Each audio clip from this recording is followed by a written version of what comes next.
જય ભીમ જય Bharat technical scale અપમાં આપ સૌનું સ્વાગત છે। હું છું યશવર્ધન શાક્ય। તો મિત્રો આજે હું આ વિડીયોમાં તમને બતાવવાનો છું ઈમેલ સિગ્નેચર વિશે। આમ તો કોન્સેપ્ટ ઘણો જૂનો છે, પરંતુ મને લાગ્યું કે ઘણા બધાને ખબર હશે, ઘણા બધાને ના પણ ખબર હોય, પણ થોડી કુલ વસ્તુ મને લાગી, ખૂબ સારી વસ્તુ મને લાગી એટલે આપના માટે વિડીયો બનાવી રહ્યો છું। તો હું તમને અહીંયા બતાવી દઉં કે એ ઈમેલ સિગ્નેચર એકચ્યુઅલી શું છે। તો તમે જુઓ, અહીંયા હું કોઈ પણ ઈમેલ હું કમ્પોઝ કરીશ અહીંયા, તો તમે જોઈ શકો છો કે અહીંયા મારું એક કાર્ડ બનાવેલું નીચે આવે છે। હું જ્યારે આ મેલ જે છે એને હું સેન્ડ કરીશ કોઈ પણ વ્યક્તિને, ત્યારે એની સાથે આ જે ઈમેલ સિગ્નેચર છે, આ જે અહીંયા મેં કાર્ડ જે બનાવેલું છે મને દેખાઈ રહ્યું છે, એ દરેક ઈમેલની નીચે ફરજિયાત જશે જ। ચલો અહીંયા હું તમને એક મેલ લખીને બતાવી દઉં। દાખલા તરીકે હું મારા ઉપર જ હું મેલ કરી દઉં છું અહીંયા, અને અહીંયા હું લખી દઉં છું, હાય, I am યશવર્ધન શાક્ય। ઓકે, તો હવે આ જે મેલ છે એને હું ખાલી હાય કરીને હું સબ્જેક્ટ કરીને સેન્ડ કરું છું। હવે આ જે મેલ છે એ મારા જ મેલ પર આવશે। અહીંયા તમે જુઓ છો, તો એ જ્યારે મેલ ઓપન કરીશ તો એમાં તમે જોઈ શકો છો કે મેલની સાથે સાથે મારો એક ફોટો, મતલબ કે આ જે છે એ પણ એમાં જાય છે। તમે વિચારો કે તમે કોઈ પણ એક લાંબો મેલ બનાવ્યો હોય અને સાથે તમારું એક કાર્ડ સાથે ત્યાં જાય, તો આપણી એક સરસ મજાની એક છાપ પડે છે। ઘણા બધા લોકો સેન્ડ કરે છે તો એમાં લખે છે ફ્રોમ, પછી નામ લખે છે, દાખલા તરીકે ફ્રોમ યશવર્ધન શાક્ય। તો આવી રીતે તમે દરેક ઈમેલ જે તમારો છે, તમે કોઈ પણને સેન્ડ કરશો તો તમે જે અંદર લખશો એ ત્યાં સૌથી પહેલાં, મતલબ કે મેલની સાથે એની નીચે એક સિગ્નેચર તરીકે તમારું જશે। તો તમે ફોટો બી આ રીતે સેટ કરી શકો છો, અને તમે તમારું જે નામ છે અથવા તમે કોઈ બી લખવા માંગતા હોય, દાખલા તરીકે એને ઓટો જનરેટ એક પ્રકારનો મેસેજ કહેવાય કે તમે કોઈ પણને સેન્ડ કરશો તો એ ઓટો જશે જ। તો તમે આવું એક ઈમેલ સિગ્નેચર કેવી રીતે બનાવી શકો એનો આ વિડીયો આ તમને બતાવવાનો છું। તો એકદમ સિમ્પલ પ્રોસેસ છે। તમારે ગૂગલમાં લખવાનું છે ઈમેલ સિગ્નેચર જનરેટર, અને એમાં ઘણા બધા ઈમેલ સિગ્નેચર અહીંયા જનરેટર માટેના ઘણા બધા ઓપ્શન્સ તમને જોવા મળશે, પરંતુ હું તમને કેનવામાં લઈ જાઉં છું, કારણ કે કેનવાની અંદર ઘણા બધા એના જે ટેમ્પલેટ્સ છે અવેલેબલ છે। અહીંયા તમારે ક્રિએટ એન ઈમેલ સિગ્નેચર પર ક્લિક કરવાનું છે, અને પહેલી વાર જો તમે આની અંદર હશો, મતલબ કે આમાં જશો, તો તમારી પાસે સાઇન ઇન માંગવામાં આવશે। તમે સાઇન ઇન કરી શકો છો ત્યાં। હવે અહીંયા ઘણા બધા ફ્રી ટેમ્પલેટ્સ અહીંયા આપેલા છે। તમે જોઈ શકો છો કે આની અંદર જ્યાં આવું જે નિશાન છે પ્રો વાળું, એ નિશાન ન કરેલું હોય એવું કોઈ પણ એક ઈમેલ સિગ્નેચર તમે અહીંયાથી લઈ શકો છો। બનાવેલા ઘણા બધા મેલ સિગ્નેચર અહીંયા અવેલેબલ છે। તમને જે ગમે તમે આમાંથી રાખી શકો છો, અને તમે તમારું નામ એડ કરી શકો છો। ચલો અહીંયા હું કોઈ પણ એક લઈ લઉં છું, અને પછી આપણે એમાં એડ કરીશું।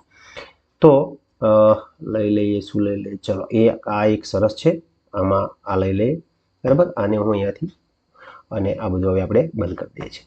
તો અહીંયા આ જે ટેમ્પલેટ્સ આવી ગયું છે, આની અંદર ફક્ત તમારે થોડું ઘણું એડિટિંગ કરવાનું છે, બરાબર। અહીંયા હું મારું નામ લખી દઉં છું,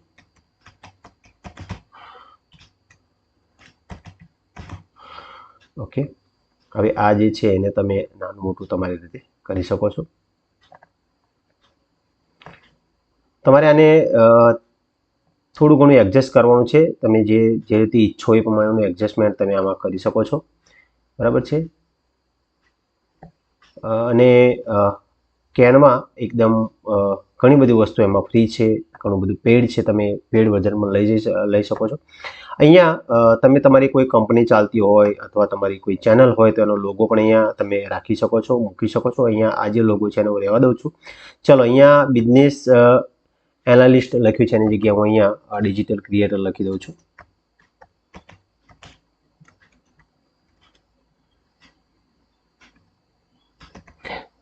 તમે તમારું જે ઓક્યુપેશન છે તમે અહીંયા બતાવી શકો છો, બરાબર। અહીંયા મોબાઈલ નંબર નાખી શકો છો। અહીંયા તમારું જે વેબસાઇટ છે, તમારી કોઈ વેબસાઇટ હોય, અહીંયા તમે મેલ એડ્રેસ બતાવી શકો છો। અહીંયા તમારું જે લોકેશન છે તમે અહીંયા શેર કરી શકો છો। હવે અહીંયા જે ફોટો છે એ ફોટોની જગ્યાએ હું મારો ફોટો તમને અહીંયા નાખીને બતાવું છું। તમારે શું કરવાનું છે, તમારે અહીંયા જો બાજુની અંદર અહીંયા ઘણા બધા ઓપ્શન્સ તમને જોવા મળશે, એમાં તમને એક અપલોડનું ઓપ્શન તમને જોવા મળશે. અપલોડ પર તમારે ક્લિક કરવાનું છે. અહીંયા અપલોડમાં તમારે ઘણા બધા ફોટા અહીંયા જો તમે પહેલાંથી અપલોડ કરેલા હશે તો હશે, બાકી તમે અપલોડ અહીંયાથી કરી શકો છો. અપલોડ ફાઇલ પર ક્લિક કરવાનું છે અને અહીંયાથી તમે કોઈ પણ ફોટો લઈ શકો છો. દાખલા તરીકે આ એક ફોટો અત્યારે જે હું એને લઉં છું. ચલો, તો એ ફોટો અહીંયા અપલોડ થઈ રહ્યો છે. જો અહીંયા બાજુમાં બતાવે છે તો આ ફોટો અપલોડ થઈ જાય એટલે હું તમને અહીંયા મૂકીને બતાવું છું. ચલો, આ ફોટો અહીંયાથી હું લઈ લઉં છું. અહીંયા આવી ગયો છે ફોટો, બરાબર. એ ફોટાને હું પકડી અને અહીંયા મૂકી દઉં છું. હવે એ તો એડજસ્ટ કરવાનો છે આપણે હજુ એને, બરાબર. એને પર તમે ક્લિક કરશો એટલે ખેંચીને તમે આ રીતે મૂકી શકો છો, બરાબર છે. ડબલ ક્લિક કરશો એટલે એ આવી જશે. ચલો, અહીંયા મારો ફોટો સેટ થઈ ગયો છે. ઓકે, હવે અહીંયા તમે જે પણ સુધારા વધારા કરવો હોય તમે બધું જ કરી શકો છો, બરાબર છે. તમને જેવું યોગ્ય લાગે, તમે જેવું બનાવવા માંગતા હોય, જે પ્રમાણેનું તમારું મગજમાં જે પ્રમાણે તમારું ક્લિયરન્સ હોય એ પ્રમાણે કરી શકો છો. હવે અહીંયાથી આપણે એને શેર કરીશું અને અહીંયા એને આપણે ડાઉનલોડ પર ક્લિક કરીશું. તમે એને PNG ફોર્મેટમાં રાખશો અથવા JPG રાખશો તો પણ કંઈ વાંધો નથી. PNG ફોર્મેટમાં વધારે સારું રહેશે. તો અહીંયા એ તમે જોઈ શકો છો કે ડાઉનલોડ થઈ ગયું છે. હવે ડાઉનલોડ ઓપ્શનમાં આપણા એમાં બતાવશે. ચલો, તમને ઓપન કરીને બતાવી દઉં કે આવી ગયું છે કે નહીં. ચલો, ડાઉનલોડમાં જોઈએ આપણે. તો અહીંયા તમે જોઈ શકો છો કે એ ઈમેલ સિગ્નેચર અહીંયા તૈયાર થઈ ગયું છે અને અહીંયા આવી ગયું છે, બરાબર છે. તો હવે આને આપણે સેટ કેવી રીતે કરીશું? ચલો, હવે એ ઓપ્શન તમને બતાવું. અહીંયા આપણે ઈમેલમાં જ જવાનું છે, આપણે જ્યાં ઈમેલ છે ત્યાં, બરાબર. અહીંયા સેટિંગ ઓપ્શન તમને જોવા મળશે ઉપર, એના પર તમે ક્લિક કરશો એટલે અહીંયા તમને સી ઓલ સેટિંગ બતાવશે. એમાં તમારે જવાનું છે અને નીચે તમે સ્ક્રોલ કરતા જશો તો અહીંયા તમને સિગ્નેચર નામનું એક ઓપ્શન જોવા મળશે. અહીંયા તમારે જે સિગ્નેચર છે તમારે ક્રિએટ કરવાનું છે. તમારે અહીંયા આ રીતે નહીં હોય કારણ કે ઓલરેડી મેં બનાવેલું છે. ચલો, હું એને ડિલીટ કરી દઉં છું અને પછી તમને ફરીથી બતાવું છું. તો અહીંયા જો નો સિગ્નેચર લખ્યું છે, આપણે ક્રિએટ પર ક્લિક કરીશું. હવે આને તમારે એક નામ આપવાનું છે. તમે કોઈ બી નામ આપી શકો છો. દાખલા તરીકે ચલો, હું અહીંયા ફક્ત એક યસ નામ આપી દઉં છું અને અહીંયા હું ક્રિએટ કરી દઉં છું. મતલબ કે આ નામ છે એ આ જે નામ લખ્યું છે એ ડિસ્પ્લે થવાનું નથી, તમારું ડિસ્પ્લે અહીંયાથી થવાનું છે. બાજુમાં તમે જુઓ અહીંયા એક બોક્સ આપેલું છે, એમાં તમે જે લખશો એ તમે ત્યાં ડિસ્પ્લે થતું જોઈ શકશો. અહીંયા તમે કોઈ બી મેસેજ લખી શકો છો. દાખલા તરીકે ફોર્મ યશવર્ધન શાક્ય કે પછી એઝ યુ તમને જે ફાવે તમે કોઈ ગ્રીટિંગ્સ લખી શકો છો. હવે તમારે જે ઇમેજ છે, મતલબ કે આપણે હમણાં જે બનાવી છે એ ઇમેજ આપણે સેટ કરવાની છે. તો અહીંયા તમે જો એક ઇમેજનું ઓપ્શન તમને જોવા મળશે, ઇન્સર્ટ ઇમેજ. અહીંયા ક્લિક કરશો એટલે ગૂગલ ડ્રાઈવ અને એની અંદર નીચે અપલોડનું એક ઓપ્શન તમને જોવા મળશે. અહીંયા બ્રાઉઝ પર ક્લિક કરશો. અહીંયા આપણો જે ફોટો છે એને આપણે લઈ લેવાનો છે. ઓપન પર ક્લિક કરીશું. એ અહીંયા અપલોડ થઈ જશે એટલે એ અહીંયા તમને જોવા મળી જશે, બરાબર. અહીંયા એલાવ કરીશું આપણે અને એ એની રીતે એડજસ્ટ કરશે. છતાં આપણે આપણી રીતે થોડું એડજસ્ટ કરવાનું છે કારણ કે આટલું મોટું મેલ તમે જુઓ અહીંયા બહુ મોટું દેખાઈ રહ્યું છે. આને તમે ક્લિક કરશો એટલે નીચે સ્મોલ, મીડિયમ અને લાર્જ બતાવશે. તમે સ્મોલ કરશો તો આવડું નાનું થઈ જશે, મીડિયમ કરશો તો થોડું મોટું થશે અને લાર્જ રાખશો તો બહુ મોટું થઈ જશે. ઓરિજિનલ સાઇઝ રાખશો તો ઓરિજિનલ સાઇઝ એ પ્રમાણેની રહેશે. ચલો, અહીંયા અત્યારે આપણે ઓરિજિનલ સાઇઝ રાખીએ છીએ. અહીંયા હવે બીજું એક નીચે તમે જો સિગ્નેચર ડિફોલ્ટમાં નો સિગ્નેચર છે એની જગ્યાએ તમારે અહીંયા કરવાનું છે યસ, બરાબર. ઓન રિપ્લાય ફોરવર્ડ અને યુઝ એમાં પણ તમારે યસ કરી દેવાનું છે બંને જગ્યાએ. મતલબ કે તમે નવો મેલ કરશો તો પણ જશે અને કોઈને રિપ્લાય આપશો તો પણ એ આ જ જે આપણે લખ્યું છે અત્યારે બનાવ્યું છે એ ત્યાં જશે.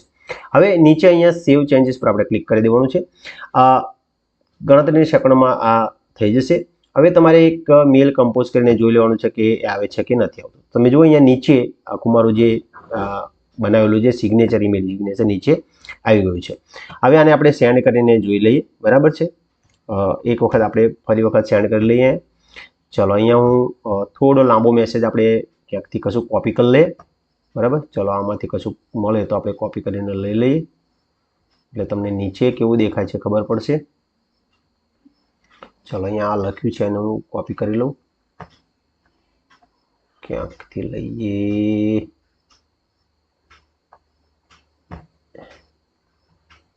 ઓકે, ચલો આમાંથી થોડું કોપી કરી લઈએ આપણે. ઓકે, ચલો અહીંયાથી કોપી અહીંયા હું મૂકું છું, પેસ્ટ કરું છું. ચલો, આટલું લાંબુ અહીંયા મેં લખાણ કર્યું છે અને નીચે મારી સિગ્નેચર છે. અહીંયા હું હાઈ લખી દઉં છું ખાલી અને આને હું સેન્ડ કરી દઉં છું. ચાલો, હવે આ મેસેજ સેન્ડ થઈ ગયો છે અને આપણા મેલ એડ્રેસમાં આપણે જોઈ લઈએ કે આવી ગયો છે. તો આવી ગયો છે બરાબર. હવે આને તમે ઓપન કરીને જુઓ તો નીચે જે ઈમેલ સિગ્નેચર છે આવે છે. તો એકદમ સરસ લાગે છે, કુલ લાગે છે. કોઈ પણ વ્યક્તિ તમારો મેલ જોશે તો તમારું મસ્ત એક સિગ્નેચર નીચે જોવા મળશે અને બહુ સરસ લાગે છે. તો મિત્રો આ જે ઈમેલ સિગ્નેચર છે એ ખૂબ સારી છાપ આપણી ઊભી કરે છે. તમારી શાળા હોય અથવા તમારી કોઈ સંસ્થા હોય તો એનો તમે લોગો બનાવો, લોગોવાળો તમે આવું કોઈક સેન્ડ કરો તો ખૂબ સારું લાગે અને વ્યવસ્થિત લાગે, આમ સારી છાપ પડે. તો મિત્રો આમ તો ઘણો જૂનો કોન્સેપ્ટ હતો, પણ મને લાગ્યું કે ઘણા બધાને ખબર હશે, ઘણા બધાને ના પણ હોઈ શકે, અને થોડી યુઝફુલ થિંગ મને લાગી એટલે તમારા માટે વિડીયો બનાવ્યો છે.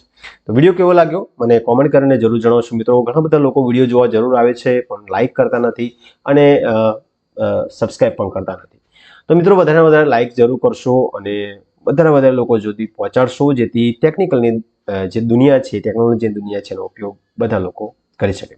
તો ચાલો મિત્રો ફરી મળીશું કોઈ નવી માહિતી સાથે. ત્યાં સુધી રજા આપશો. Stay tune technical skill.